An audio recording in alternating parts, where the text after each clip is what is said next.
Hello students, आज हम पढ़ेंगे कृतिका का पाठ 1 माता का अंचल, पेज नंबर 4। जब हम सब बनावटी चिड़ियों को चट कर जाते थे तब बाबूजी कहने लगते, अच्छा अब तुम राजा हो, जाओ खेलो। अर्थात जब उसकी माता उसको बनावटी चिड़िया बना बना कर खिलाती थी, वो सबको चट कर जाते थे, मतलब सब खा जाते थे और फिर उसके बाबूजी उसको खेलने के लिए बोलते थे। बस हम उठकर उछलने कूदने लगते थे। फिर रस्सी में बंधा हुआ काठ का घोड़ा लेकर नंग धड़ंग बाहर गली में निकल जाते थे।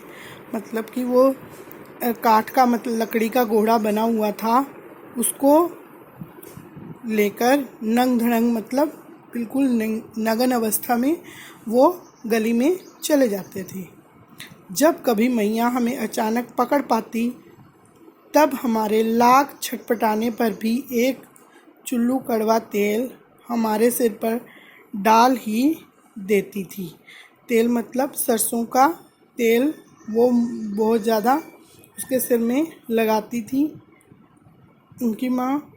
हम रोने लगते और बाबूजी उस पर बिगड़ खड़े होते, पर वह हमारे सिर में तेल बोत कर हमें उबड़ ही छोड़ती थी। अर्थात उसकी माँ पर उसके पिताजी हैं वो बिगड़ पड़ते थे, परंतु वो फिर भी उनके तेल में जो बोत कर मतलब उनको तेल को, उनके सिर को तेल से सराबोर कर देती थी।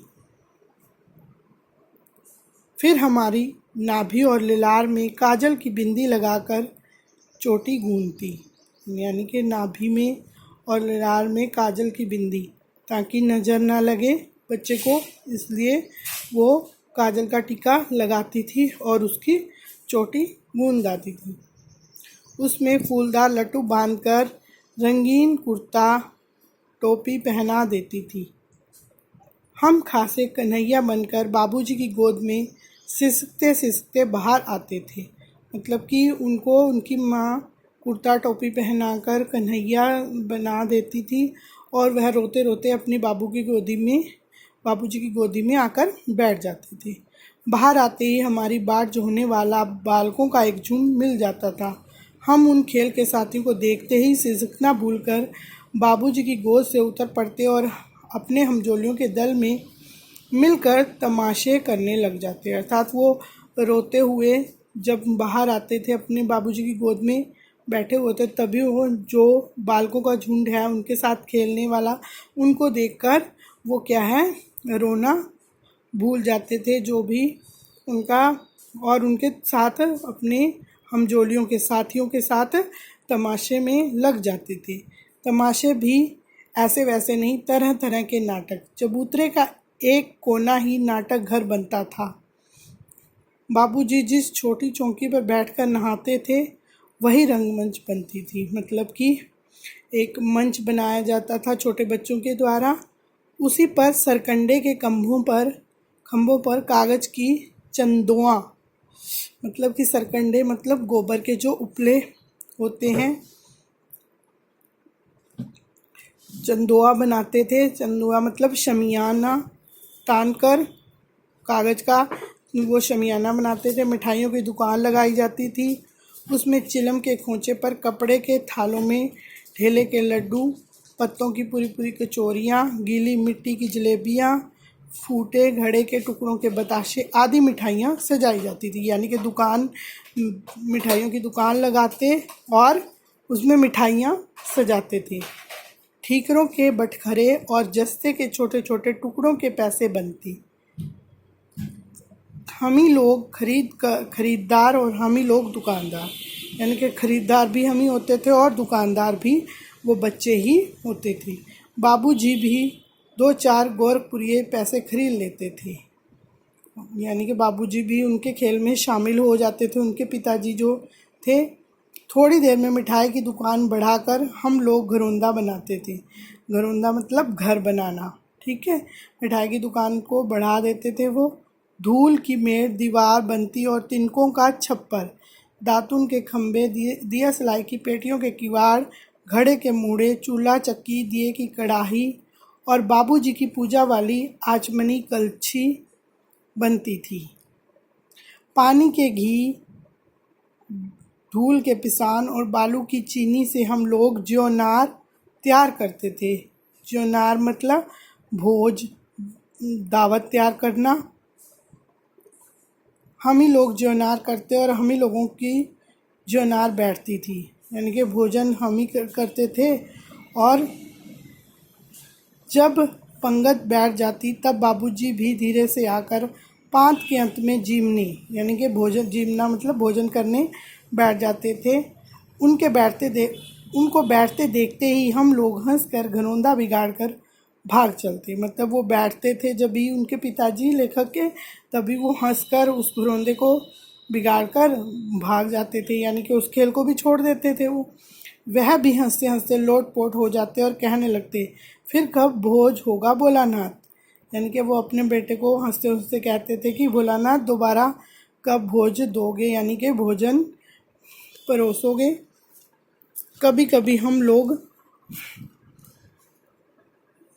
बारात का भी जुलूस निकालते थे, मतलब बारात भी निकलती थी।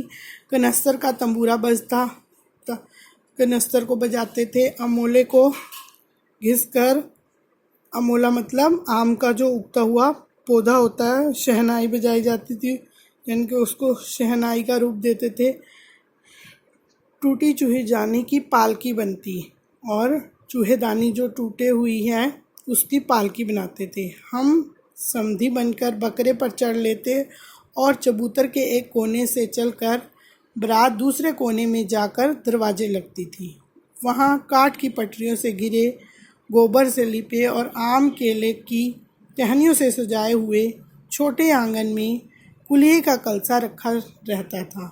वहीं पहुंचकर बारात फिर लौट आती थी। लौटने के समय खटोली पर लाल ओहार, ओहार मतलब पर्दे की तरह जो कपड़ा पर्दे के लिए डाला गया हो, डालकर उसमें दुल्हने को चढ़ा लिया जाता था।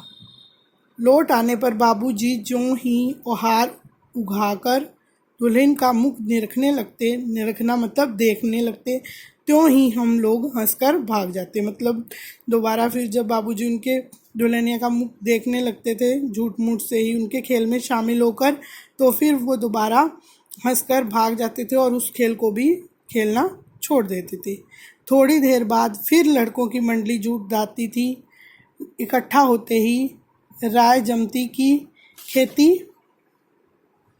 की जाए। बस चबूतरे के छोर पर घिन्नी गड़ जाती और उसके नीचे की गली कुआं बन जाती। मूंज की बटी हुई पतली रस्सी में एक चुक्कड़ बांध गराड़ी पर चढ़ाकर लटका दिया जाता और दो लड़के बैल बनकर मोट खींचने लग जाते। चबूतरा खेत बनता, कंकड़, बीज और ठेंगा, हल, जुआठा। बड़ी मेहनत से खेत जोते, बोए और पटाए जाते।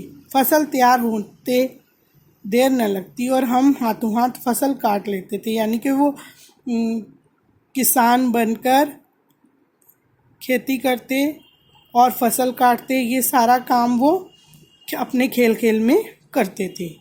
ऊंच नीच में बई क्यारी, जो उपजी सो भई हमारी। मतलब कि वो यह गाना गाते थे फसल काटते, ऊंच नीच में भई क्यारी, जो उपजी सो भई हमारी। जो उग गई है वही हमारी है। फसल को एक जगह रखकर उसे पैरों से रौंद डालते। कसोरे का सूप बनाकर,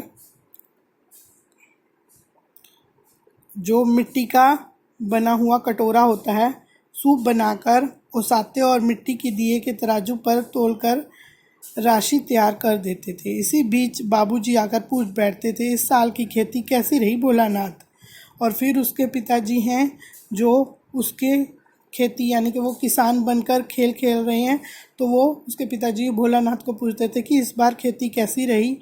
बस फिर क्या, हम लोग ज्यों का त्यों खेल खलिहान छोड़कर हंसते हुए भाग जाते। अर्थात वो किसान वाला खेल भी उसी वक्त छोड़कर, जब उनके पिताजी पूछते थे, उसको भी छोड़कर भाग जाते। कैसी मौज की खेती थी। ऐसे ऐसे नाटक हम लोग बराबर खेला करते। बटोही भी कुछ देर ठिठक कर हम लोगों के तमाशे देख लेते थे। बटोही मतलब जो रास्ते में रुकने वाला होता है। जब कभी हम लोग ददरी के मेले में जाने वाले आदमियों का झुंड देख पाते तब कूद कूद कर चिल्लाने लगते। मतलब कि ददरी के मेले में जो झुंड जाता था उन झुंड को देखकर वो यह चिल्लाते थे, चलो भैया ददरी सातु पिसान की मोटरी। अगर किसी चूल्हे के आगे आगे जाती हुई ओहारदार पालकी देख पाते तब खूब जोर से चिल्लाने लगते। मतलब कि वो पालकी को देखकर भी बच्चे वो जो खेल रहे होते थे वो चिल्लाने लगते थे।